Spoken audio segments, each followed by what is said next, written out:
सैयद जैन शाह साहब, doctor Safdar Abbasi साहब, सरदार रहीम साहब, सियाल साहब, मजहर राहुजो साहब, ॿियनि समूरनि जमातुनि जा दोस्तो, मूंसां सवेल जियो ऐं ARY जे ऐं KTN टाइम जे दोस्तनि ॻाल्हायो। मूं ॻाल्हि शुरू ई हितां कई। मूं चयोमांनि मूंखे सम्झ में कोन थो अचे, तव्हांखे मथां सम्झ में अचे त जॾहिं पाकिस्तान घेरे में आहे, जॾहिं KPK में माण्हू एहतजाज पिया कनि, बलोचिस्तान में माण्हू एहतजाज पिया कनि,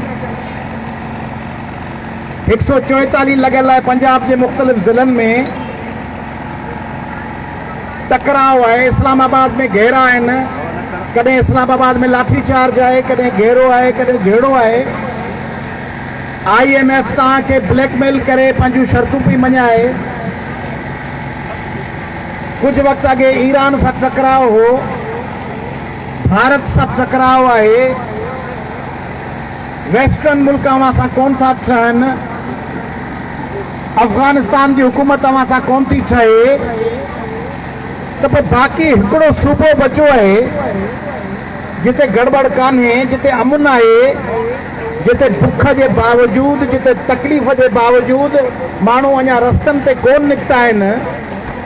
उन्हनि जी निड़ीअ ते लत ॾेई मच्छराए, उन्हनि जे पेट ते चिल्हे पेर रखी, उन्हनि खे गोगो ॾेई ज़रदारी साहब ऐं शहबाज शरीफ साहब सिंध जे माण्हुनि खे ॿाहिरि छो था आणणु चाहिनि? मुझे सची बची समझ में नहीं अचे। पाकिस्तान की अदालतों मुझे समझ नहीं आ रही, पाकिस्तान के इदारों मुझे समझ नहीं आ रही, पाकिस्तान की पार्लियामेंट मुझे समझ नहीं आ रही कि आप सिंध के लोगों को रास्तों पे क्यों निकालना चाह रहे हैं। क्या ख्वाहिश है आपकी, क्या मकसद है? हम कोई अपनी मर्जी से आज थोड़ी निकले हैं। ये दोस्त कराची से जो पैदल चल रहे हैं, नौजवान, आप सब, ये दिहाड़ी वाले थोड़ी हैं, पैसे लेके थोड़ी आए। ये अपनी मर्जी से घरों में आराम करना चाहते। इनका जब पानी बंद कर रहे हैं, जब इनका निवाला छीन रहे हैं, तो वो रास्तों पे निकले हैं। उनको रास्तों पे निकलने पे आप मजबूर क्यों कर रहे हैं? आप क्यों चाहते हैं कि सिंध के लोग डंडे हाथ में लेके, पत्थर लेकर, वो भी रास्तों पे गाड़ियां रोकें, रास्ते बंद करें, धरने दें, शाहराह ब्लॉक करें? कराची से लेकर कंदकोट तक आपको पता है कितना मुफासला है? कराची से लेकर कंदकोट तक 750-800 किलोमीटर का सिंध की शाहरग है। उस पर कहां लोगों को रोक सकेंगे आप? कहां पुलिस के जरिए गिरफ्तारियां कर सकेंगे? अगर 750-800 किलोमीटर पे सारे लोग निकल आए तो आप एक रास्ता नहीं रोक सकते। आप क्यों चाहते हैं कि सिंध बंद हो जाए? आप क्यों चाहते हैं कि सिंध में शटर और पहिए बंद हो जाएं और सिंध में रास्तों पर खामोशी हो और लोग एहतजाज में हो और कोई पत्ता न हिल सके? क्यों चाहते हैं आप? इन हालात में आप क्यों चाह रहे हैं? एक तरफ आपको कामयाबी मिली है, ये SCO की कॉन्फ्रेंस हुई है, लोग आए हैं दुनिया भर से। दूसरी जानिब आप अपने हमवतन लोगों की गर्दन पे पांव क्यों रखना चाह रहे हैं? मुख्य समझ में नथी अचे। तो छो पिया कनि? ज़रदारी साहब अलाए हिननि सां गॾु आहे, अलाए के ॿी मखलूक सां गॾु आहे, अलाए के ॿी आलमी ताक़त जे चवण ते इहो फ़ैसिलो करायो अथसि त संदीप डंडू वारे लखियूं खणी निकिरी अचनि। छा थो चाहे? मूंखे ख़बर न आहे। तव्हां ॿुधाइजो मूंखे। 6 कैनाल, हिकिड़ो न, 2 न, 3, हिकिड़ो कैनाल निकिरंदो, पाण लठियूं खणी निकिरंदासीं। चश्मा जहलम, तौसा, पंजनद, पाण खे चयूं त इहे बरसातुनि में वहंदा, पोइ हाणे सॼो साल पिया वहनि। हिकिड़े कैनाल ते सिंध जा माण्हू निकिता। 6 कैनाल, 2.25 खरब रुपया ख़र्च, 200 किलोमीटर तवील कैनाल, जेको 40 खां 200 किलोमीटर सम्झो था।